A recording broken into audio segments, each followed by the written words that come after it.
हमारी सबसे बड़ी गलती क्या हुई है कि जो चीज उसको अमेरिका में मिलती है, पेरिस में मिलती है, जर्मनी में मिलती है, वो हम हिंदुस्तान में परोसने जाते हैं। नहीं करना चाहिए। हमने हमारे यहां वही परोसना चाहिए जो हमारा है, तभी तो दुनिया हमारे यहां आएगी। हमारी जो विशेषता है उसी से दुनिया को जोड़ना चाहिए। लेकिन हमारी विशेषताओं को साथ हम तब जोड़ पाएंगे जब हम अपनी विशेषताओं पर गर्व करें। हम नहीं करते गर्व जी। हमें लगता है यार, मुझे याद है मैं अमेरिकन सरकार के एक निमंत्रण पे एक बार गया था, तो मैंने उनको मेरी आइटनरी में लिखा था। मैंने पूछा कि अमेरिका के जो कोई सबसे पुरानी चीज है मुझे देखनी है, मुझे दिखाइए। तो उन्होंने मुझे क्या दिया, मुझे पेंसिल्वेनिया ले गए और वहां वॉशिंगटन के जमाने का एक बेल है, वो घंट दिखाया मुझे। बोलिए हमारा सबसे पुराना। अब मेरा यहां आप आइए, आप अजंता एलोरा देखिए, आप कोणार्क का सूर्य मंदिर देखिए, हजारों साल पुरानी चीजें। क्या हमारे पास नहीं है जी दुनिया को। मैं गुजरात में पैदा हुआ, गुजरात में रहा।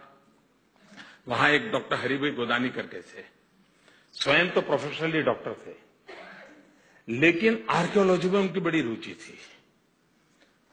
आयु भी बहुत हो गई थी, लेकिन वो कह रहे थे उस जमाने में ये सारी गाड़ियां तो थी नहीं, फियाट गाड़ी और एम्बेसडर सरकारी गाड़ी थी, फियाट गाड़ी नागरिकों की गाड़ी थी, पहचान हो गई थी। एम्बेसडर जाते मतलब सरकार जा रही है फियाट है तो कोई बोले कोई भला इंसान जा रहा है, ऐसी सोच थी। तो उनके पास एक फियाट कार थी। वो मुझे कह रहे थे, मैं उनके पास कभी कभी जाया करता था, ऐसे ही कुछ सीखने को मिले, समझने को मिले। बोले मैंने 20 फियाट गाड़ियां बर्बाद की मेरे कैरियर में, जो भी कमाता था। क्यों? तो बोले मैं जंगलों में चला जाता था, कच्चे रास्ते पे चला जाता था, और कहीं कोई मूर्ति हो, पत्थर हो, कोई पुराना पुरातत्व का कोई खंडहर पड़ा हो तो वहां चला जाता था। एक व्यक्ति का इंडिविजुअल कलेक्शन शायद किसी सरकार से बड़ा था। उन्होंने मुझे एक दिन एक स्लाइड दिखाई, मैं हैरान था। वो स्लाइड पत्थर की एक मूर्ति की स्लाइड थी। 800 साल पुरानी वो मूर्ति थी, कार्बन रेटिंग हुआ था, और उसमें एक गर्भवती महिला का, प्रेग्नेंट विमेन का एक मूर्ति थी, और आधे पार्ट में उसके पेट को काट करके मूर्ति बनाई गई थी, और पेट काट करके बच्चा पेट में किस रूप में है,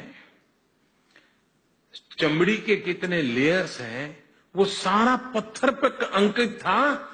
800 साल पहले पत्थर तराशने वाले को पता था कि गर्भ के अंदर बच्चा कैसे पोजीशन में होता है, चमड़ी के लेयर कितने होते हैं। आप कल्पना कर सकते हो कि ज्ञान और विज्ञान के क्षेत्र में हमारे पूर्वजों ने क्या कुछ नहीं किया होगा। लेकिन इस बात को पहुंचाने के लिए हम एक ऐसे गुलामी के कालखंड में ऐसे जीवित रहे जैसे हमारा सब बेकार है, हमारा सब बेकार है।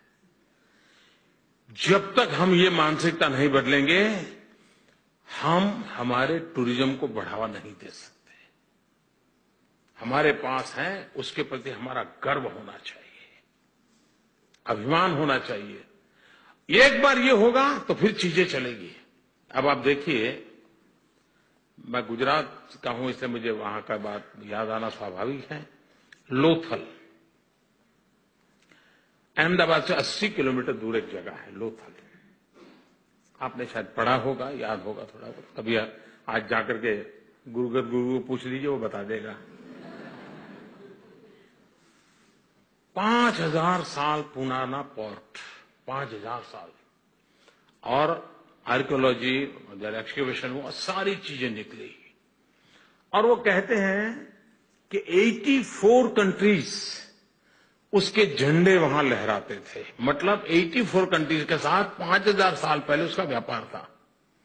और दूसरी विशेषता देखिए कि नालंदा, तक्षशिला यूनिवर्सिटी की जो हम चर्चा करते हैं, उसी कालखंड में एक बल्लभी यूनिवर्सिटी की चर्चा होती है इतिहास में। वो बल्लभी यूनिवर्सिटी ये लोथल से 50 किलोमीटर दूरी पर थी। तात्पर्य यह था कि उस समय हमारे पूर्वजों को पता था कि विश्व के बच्चों को पढ़ने लिखने के लिए आना है तो एक पोर्ट चाहिए, लोथल पोर्ट के नजदीक में ही यूनिवर्सिटी चाहिए, और अनेक देशों के बच्चे वहां पढ़ते थे। ये सारी बातें जब आप भी सुनते हैं, आपको भी सीना तन जाता होगा, वाह, मैं उस देश का रहने वाला हूं। ये जो गर्व की अनुभूति होती है, वो हमारे सर्विस सेक्टर में बल दे सकती है। और ये काम हिंदुस्तान का नागरिक जितना करेगा, उससे ज्यादा हिंदुस्तान से बाहर गया हुआ करेगा। लेकिन बाहर जाने के बाद, छोड़ो यार, ये तो देश ही है, हम ही अपनी मजाक उड़ाएंगे, तो फिर अपने देश का गर्व कभी बढ़ता नहीं है जी। ये भाव अगर हमारे में पैदा हो, मुझे विश्वास है